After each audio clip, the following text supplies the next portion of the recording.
Aleluya.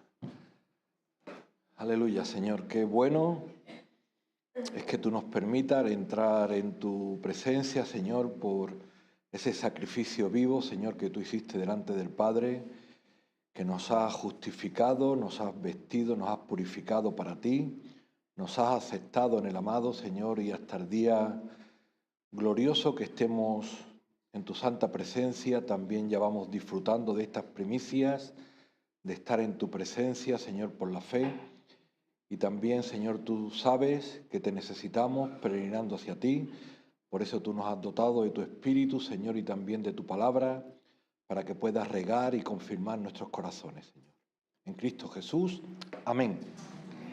En el libro de Hebreos encontramos los denominados héroes de la fe y hay una actitud que subraya la Escritura en los personajes por los cuales han sido dotados de esta preciosísima fe. Hebreos capítulo 11 dice el versículo 6 que sin fe es imposible agradar a Dios. Sin fe es imposible agradar a Dios. Naturalmente se empieza a citar que estos personajes tuvieron fe y en su fe agradaron a Dios. Y la primera persona que cita la Escritura y de la cual vamos hoy a nombrar, la cita en el versículo 4. Dice, por la fe, Abel ofreció a Dios más excelente sacrificio que Caín, por lo cual alcanzó testimonio de que era justo, dando testimonio de sus ofrendas, y muerto aún habla por ella. Este versículo nos va a servir de cabecero y luego durante el mensaje de Abel, basado en Génesis 4, vamos a ir citando datos que aquí se citan. Abel era una persona de fe que ofreció a Dios más excelente sacrificio, por la cual alcanzó testimonio de que era justo. Y Dios dio testimonio de sus, plural, ofrendas, plural. Y muerto, lo mató su hermano, aún habla por ella. Habla. La Escritura habla. Nuestra vida habla a otras personas. Cuando cantamos, cuando testificamos, cuando hacemos algo, estamos glorificando a Dios y hablando a otras personas. Y muerto fue tan notorio que aún sigue hablando por ello. En el capítulo 12 está el final del mensaje. El final, pero como está aquí al lado, ya lo leemos. Y no es por ánimo de hacer expolier, es por también tener el espíritu en el mensaje. Dice el versículo 24, a Jesús, el mediador del nuevo pacto, y a la sangre rociada que habla mejor que la de Abel. Jesús, el mediador del nuevo pacto, y su sangre rociada que habla mejor que la de Abel, que ya hablaba bien y la de Jesús habla mejor. Bien, el testimonio de Abel lo tenemos en la Escritura, en el Génesis, en el capítulo 4. Vamos a leer los primeros 5 versículos. Cita la Escritura que conoció a Adán a su mujer Eva, la cual concibió y dio a luz a Caín. Y dijo, por voluntad de Jehová el Señor he adquirido varón. Después dio a luz a su hermano Abel. Y Abel fue pastor de ovejas y Caín fue labrador de la tierra. Y aconteció andando el tiempo que Caín trajo del fruto de la tierra una ofrenda a Jehová. Y Abel trajo también de los primogénitos de sus ovejas, de lo más gordo de ellas. Y miró Jehová con agrado a Abel y a su ofrenda, pero no miró con agrado a Caín y a la ofrenda suya. Y se ensañó Caín en gran manera y decayó su semblante. Obsérvese aquí que está hablando de los 2 hijos de primeros que tuvieron Adán y Eva, y como presumiblemente tenían el testimonio de sus padres, harían como sus padres, adorar al Señor. Trabajarían y un día a la semana adorarían al Señor. Aunque la cuestión de ser un adorador no es particular solamente de un día a la semana. Todos somos adoradores todos los días de nuestra vida, porque para gloria suya hemos sido creados y vivimos, ¿vale? En cada detalle, en cada labranza, en cada gesto doméstico, en cada profesión, cuando lo hacemos para honrar a Dios, estamos glorificando a Dios. Pero puntualmente la adoración al Señor en espíritu y en verdad se hace con una ofrenda de adoración, que es lo que estamos haciendo en el culto, ¿no? Y está hablando de que ellos vienen y presentan, versículo 3, una ofrenda al Señor. ¿La contención? No. Esto lo dice, vale, la ofrenda a Jehová el Señor. Una ofrenda omite aquí una palabra que es sobre un altar. No dice que fuera sobre un altar. Hasta el libro de Noé nos dice que Noé ofreció sobre un altar. Es presumible que fuese sobre un altar. Presentar una ofrenda en el suelo que representa el pecado, la ceniza, el polvo de la tierra, no es presumible, pero no se cita. Altar, altare, viene del lugar harto. Cuando una persona va a presentar algo ante Dios, lo presenta en un altar, como relacionando el cielo con la tierra, separándolo, como los zapatos cuando lo quitamos del pecado. Un altar también sirve de sacrificio. No se sacrificaban los animales en el suelo, pero no solamente por una cuestión física o de comodidad, sino porque era lo habitual. También un altar sirve de testimonio. Cuando ocurría algo, cuando atravesaban las piedras, cuando atravesaba el Jordán, ponían piedras de testimonio. Era como un altar, o en Ebenezer, en el monte, que también pusieron una piedra de testimonio. Son sacrificio, testimonio, lugar de adoración a Dios, altares. Por eso casi siempre las religiones buscan los sitios altos, pero no hace falta subir muy alto. No vaya a ser que ocurra como en la Torre de Babel, que quieran llegar al cielo por sus propias obras. Es suficiente, como hacía Abraham, poner unas piedras en fe. En fe. Lo importante es que Abraham, Noé, Abel lo hacían en fe para agradar a Dios. ¿Qué ocurre con Caín? Versículo 5, vamos a empezar por el final. Que dice Dios que no miró con agrado a Caín y a la ofrenda suya. Ni miró con agrado a la persona, ni miró con agrado la ofrenda. Cuando habíamos empezado diciendo que por la fe Abel agradó a Dios. No toda ofrenda que se hace para Dios se hace en agrado. Hay personas, y aquí estamos encontrando el primer ejemplo, que pueden hacer una ofrenda por liturgia, por repetición. Mis padres lo hacen así, yo soy de esta religión, es costumbre que esto se haga, y lo está haciendo así, repitiendo una costumbre religiosa que más o menos puede ser loable. Pero eso no es lo que Dios busca. No es lo que Dios busca. De hecho, en 2 Corintios, cuando el Señor está hablando de la ofrenda, dice que la ofrenda sea generosa. Porque el que siembra generosamente, generosamente cosechará. El que siembra escasamente, escasamente segará. Que la ofrenda tiene que partir de un corazón dispuesto. El que dé, dice, el que dé como propuso en su corazón. No dé por tristeza, no dé por necesidad. Porque Dios ama al dador alegre. Si Dios nos da mucho, nosotros le estamos presentando las primicias, lo mejor. A Abel le estaba presentando algo que a Dios no agradaba. No tenemos que entrar en la especulación de lo que estaba presentando, pero ni lo estaba haciendo con agrado, con una actitud de gloria a Dios, ni la ofrenda tampoco al Señor le estaba glorificando. Esto es obvio y manifiesto que lo está diciendo la propia Escritura. No vale cualquier cosa para Dios. Del fruto de la tierra, del mar, de lo que Dios nos da, presentamos a Dios las primicias, presentamos a Dios lo mejor.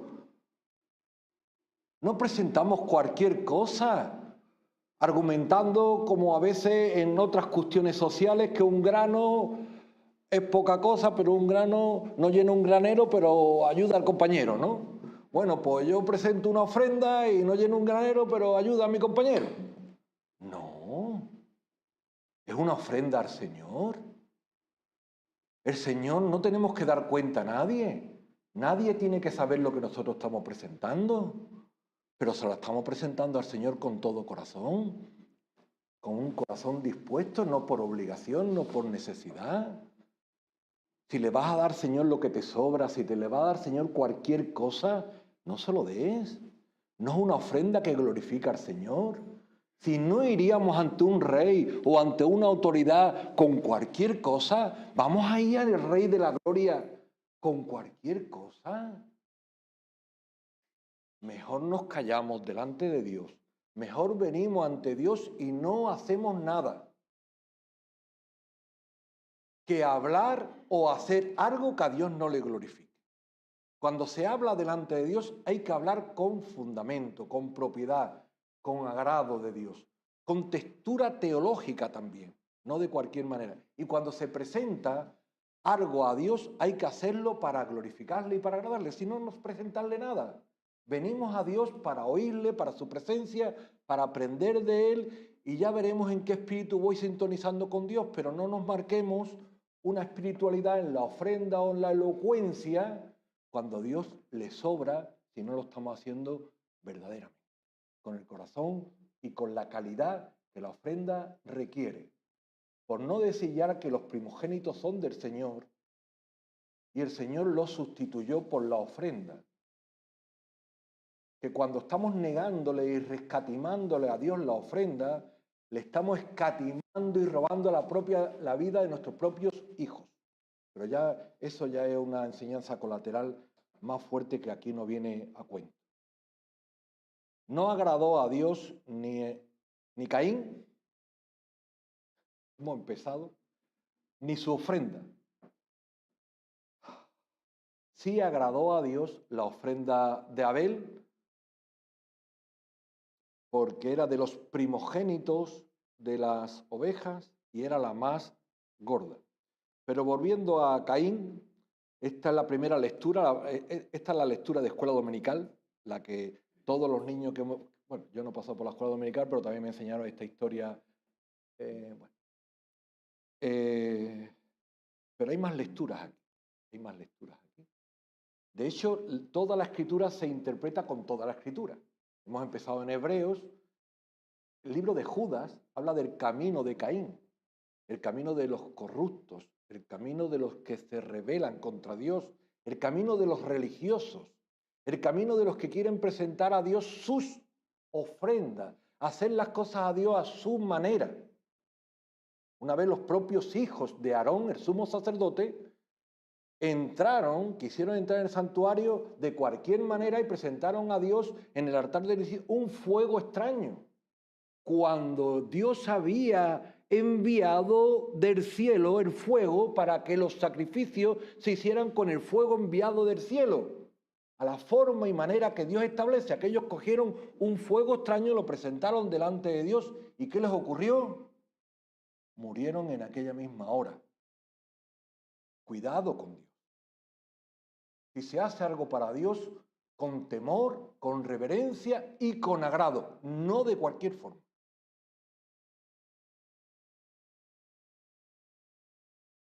¿Qué sabía Caín? ¿Qué sabía Abel? Estamos en el capítulo 4. No hay una teología sistemática, pero ya hay teología. Ya hay 4 capítulos. Ya hay revelación. ¿Qué sabían? Pues miren, en el capítulo 2 cita la Escritura del Génesis que cuando Dios crea a Adán y a la mujer, dice el versículo 25, que ambos estaban desnudos. Adán y su mujer no se avergonzaban. Cuando hablamos de la desnudez de Adán y la mujer, da un poco de pudor. Pero los hebraístas generalmente hablan de que ellos no se avergonzaban, es una obviedad, está hablando de la transparencia del ser humano, creado a imagen y semejanza del Señor, podía relacionarse cara a cara con el Señor en pureza. Los hebraístas decíamos que según los Salmos habla de que Dios reviste a las criaturas en un resplandor de gloria. Dios mismo de la canción de la primera parte, de gloria en gloria te veo, nos vestimos de un resplandor de gloria. Aquella primera gloria que estaban vestidos nuestros primeros padres será de esa misma gloria que nosotros tenemos vestidos en la gloria. De esto va, del principio y del final. Allí ellos estaban desnudos y no se avergonzaba, el resplandor de luz les cubría. ¿Qué ocurrió justo después del pecado que explicábamos hace una semana en el capítulo 3? Pues dice que ellos, versículo 7, entonces fueron abiertos los ojos de ambos y conocieron que estaban desnudos. Ahora ellos reconocieron que estaban desnudos. El pecado les atraviesa.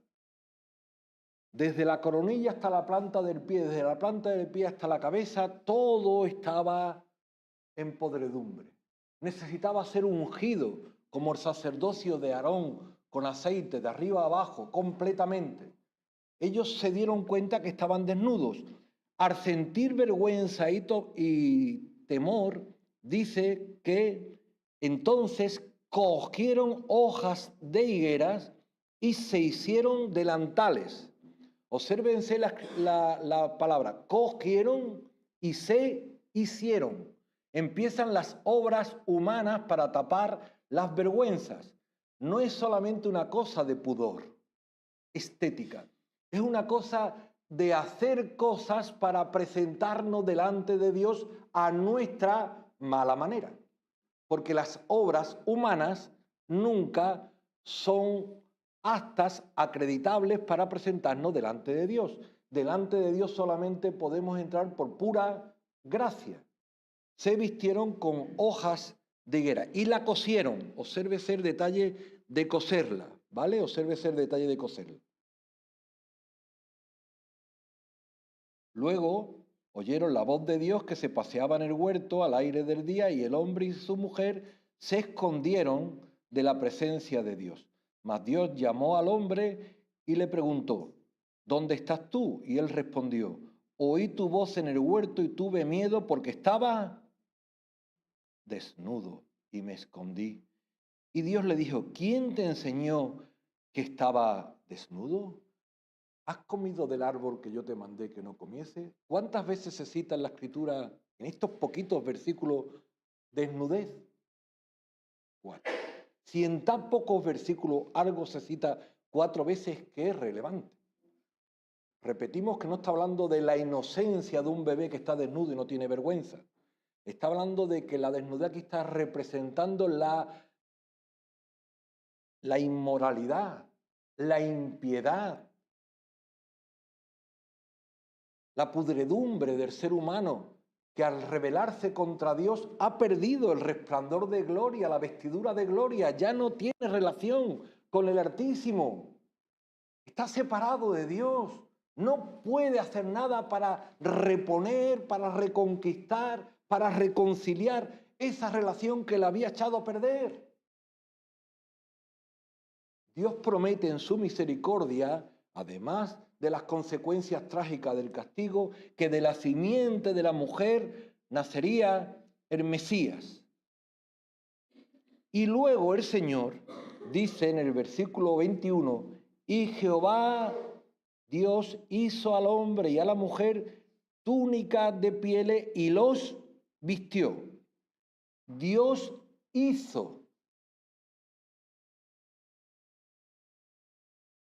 La obra de gracia la hizo Dios. Lo que el ser humano intenta aportar a Dios es podrido, es vano, no vale. Es Dios quien tiene que hacer la obra. Él había hecho la promesa en el versículo 15 y en el versículo 21 tiene que hacer el primer sacrificio. Para quitarle la piel a un animal tuvo que haber un sacrificio ovino. Una oveja tuvo que estar vistiendo provisionalmente con un ropaje temporal hasta que le dé unas vestiduras de justicia puras para tener una relación eterna con él. Pero ya el Señor empieza a proveer una posibilidad de misericordia con él. Ya en fe sabemos que un día habrá un nuevo pacto. De la simiente de la mujer nacerá aquel que sería sacrificado como un cordero y nos vestirá con un ropaje real. Hasta entonces nuestra fe es esa. Tenemos 2 capítulos. Los padres presentan las ofrendas. Cuando se va a la presencia de Dios, nadie es digno de presentarse delante de Dios. Ni Caín, ni Abel. ¿Llevaba Caín fe para presentarse delante de Dios, avalado en la misericordia de Dios que le había vestido? No. Él iba presentando una religión. El camino de Abel es el camino de las religiones. Yo me presento de Dios a mi manera. Yo establezco un camino de Caín, el camino de Caín.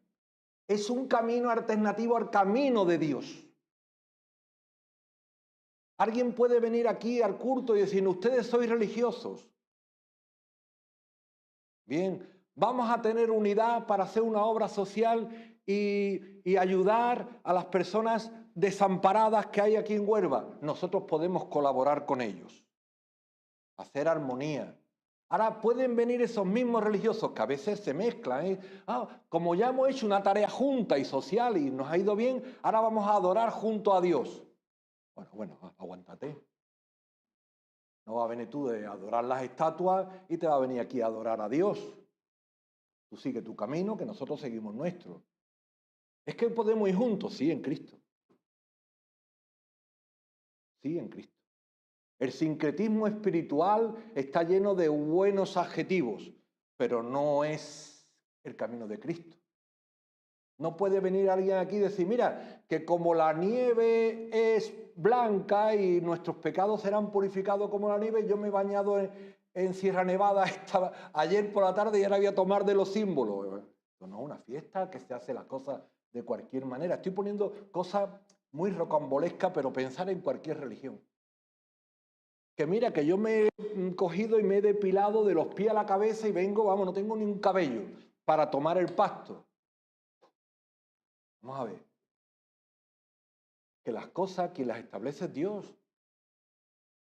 Que cuando uno se bautiza como Dios ha establecido, por fuera y por dentro.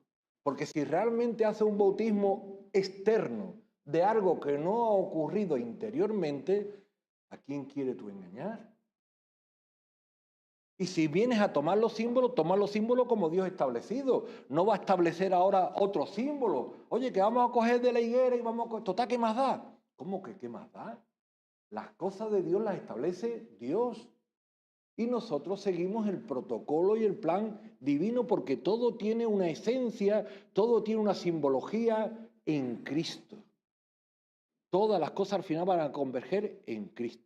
Y no la podemos hacer de cualquier manera. El camino de Caín es un camino de la religión, de la maldad y aún luego va a terminar peor.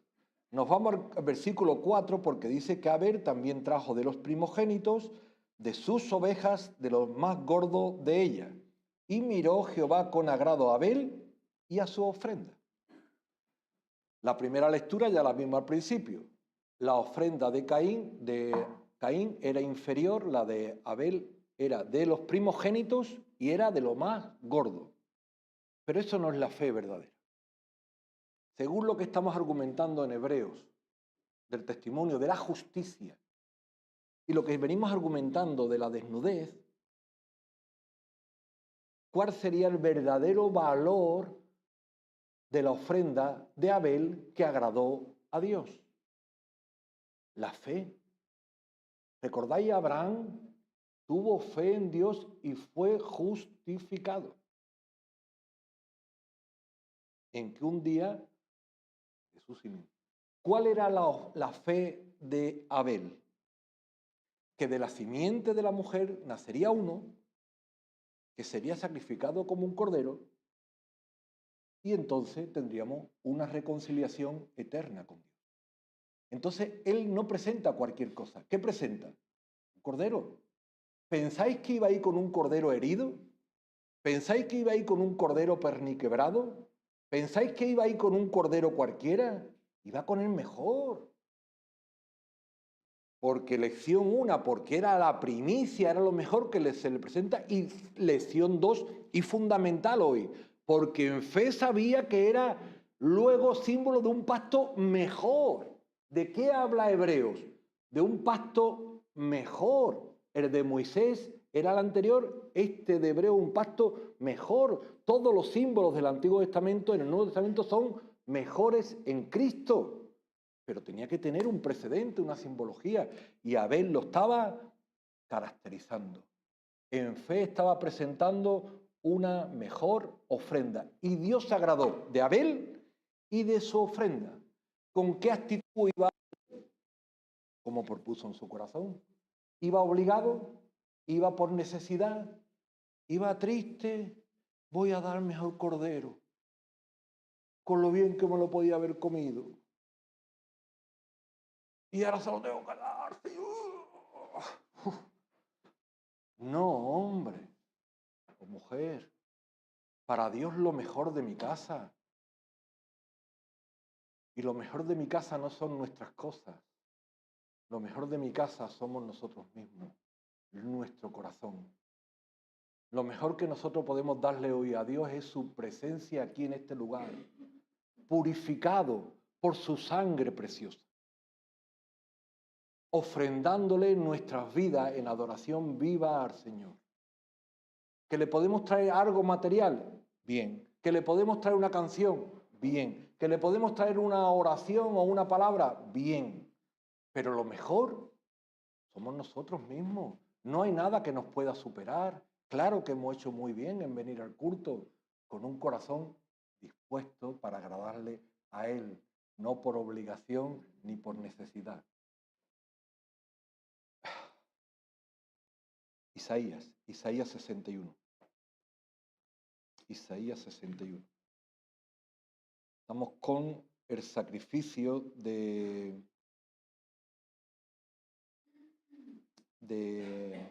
Abel, Isaías 61, cuando en 2 de Corintios se habla de esta ofrenda, estos versículos que he citado antes, luego se cita el Salmo 112, se cita allí en 2 de Corintios, dice, repartió a los pobres, su justicia es para siempre. Repartió a los pobres, justicia para siempre. ¿Qué tiene que ver las ofrendas con la justicia? Pues tiene que ver todo, tiene que ver todo. Dice Isaías 61, 10, en gran manera me gozaré en Jehová, mi alma se alegrará en mi Dios, porque me vistió con vestiduras de salvación, me rodeó de manto de justicia, como a novio me atavió y como a novia adornada con sus joyas. ¿De qué nos ha vestido el Señor? Con un manto de justicia. Todas nuestras iniquidades han sido cargadas sobre Él y toda su justicia ha sido cargada sobre nosotros. ¿Qué ocurre cuando intentamos presentarle algo a Dios a nuestra manera?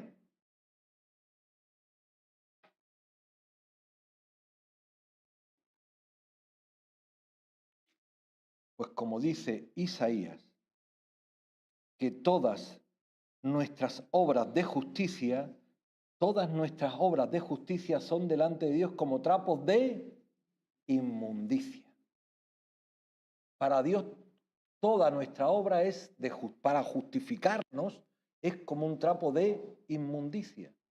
Porque si intentamos justificarnos delante de Dios con nuestras obras, estamos haciendo inútil la obra de Dios, que es perfecta, es la mejor, es la única. Un trapo de inmundicia. ¿Qué ocurre con nuestro Señor Jesucristo? Mateo capítulo 27. Cuando Jesús es sentenciado a muerte y lo ponen en el pretorio de Pilato.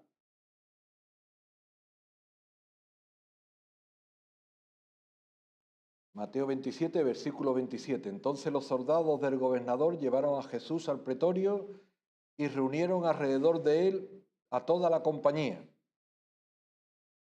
Y desnudándole, le echaron encima un manto de escarlata y pusieron sobre su cabeza una corona tejida de espinas y una caña en su mano derecha, e hincando las rodillas delante de él, le escarnecían diciendo: «Salve, Rey de los judíos».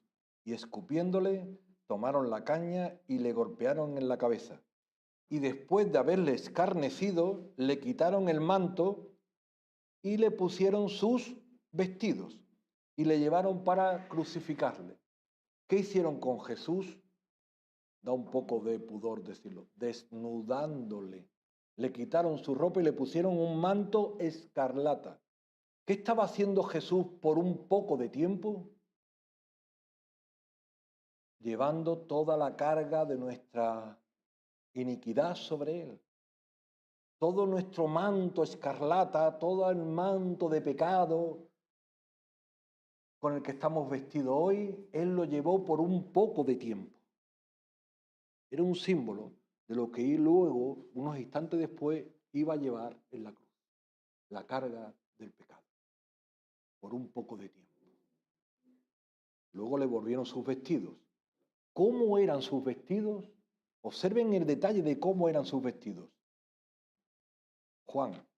San Juan capítulo 19.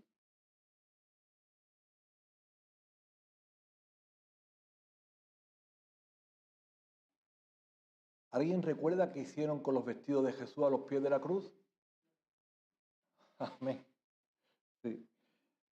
19:23. Cuando los soldados hubieron crucificado a Jesús, tomaron sus vestidos e hicieron 4 partes, una para cada soldado. Tomaron también su túnica.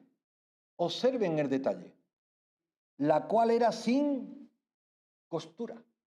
¿Qué había hecho Adán y la primera mujer con las hojas de higuera? La cosieron. Obra humana. ¿Cómo era la túnica de Jesús? Sin costura. De un solo tejido. De arriba a abajo. Yo llevo viendo a mi hermana desde chiquitito hace traje, que es modista. Y ella cada vez que está tejiendo, teje de abajo arriba. ¿A qué os suena de arriba a abajo? Al velo. Es glorioso. Todo lo de Jesús es glorioso. El velo del templo fue rasgado de arriba a abajo. Fue rasgado sobrenaturalmente.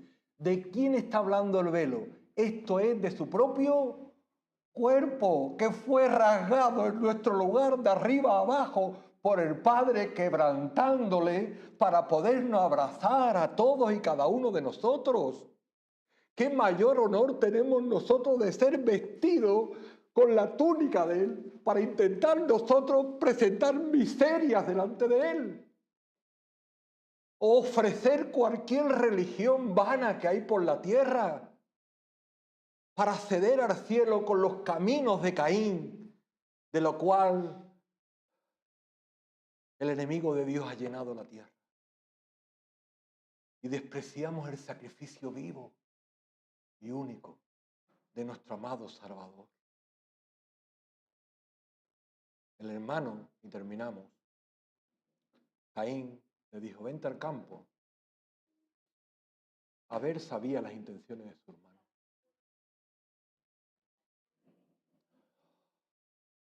Sabía que si salía fuera, el hermano armeno le iba a hacer daño. Jesús sabía cuando iba fuera a lo que iba. Él era inocente. Sabía que iba a ser molido por todos nosotros. El hermano le iba a hacer daño. Encomendó la causa al que juzga justamente. No tomó venganza, ni siquiera se defendió. El hermano cogió un palo y lo mató. Sangre inocente. Pero su sangre aún habla. Lo dice Zacarías, lo dice Mateo. La sangre de la tierra clama, dice Jesús, por justicia. Pero ¿qué dice el autor de Hebreos capítulo 12? La sangre de nuestro Señor Jesucristo aún clama mejor que la de Abel. La de Abel clama por justicia. La de Jesús fue rociada, ay que me gusta la expresión rociada, en nuestros corazones para nuestra justificación. Dios habla a través de su obra en la cruz, pero los testimonios de nuestras ofrendas también hablan por nosotros. Y el testimonio de nuestra vida también habla por nosotros. Abel ha dado su discurso y aún sigue hablando. Aún sigue hablando. Esperamos que nuestro discurso, cuando nosotros estemos en el cielo, sea tan digno que siga hablando por cada uno de nosotros, para gloria de Dios, porque Él es digno y se lo merece. Amén.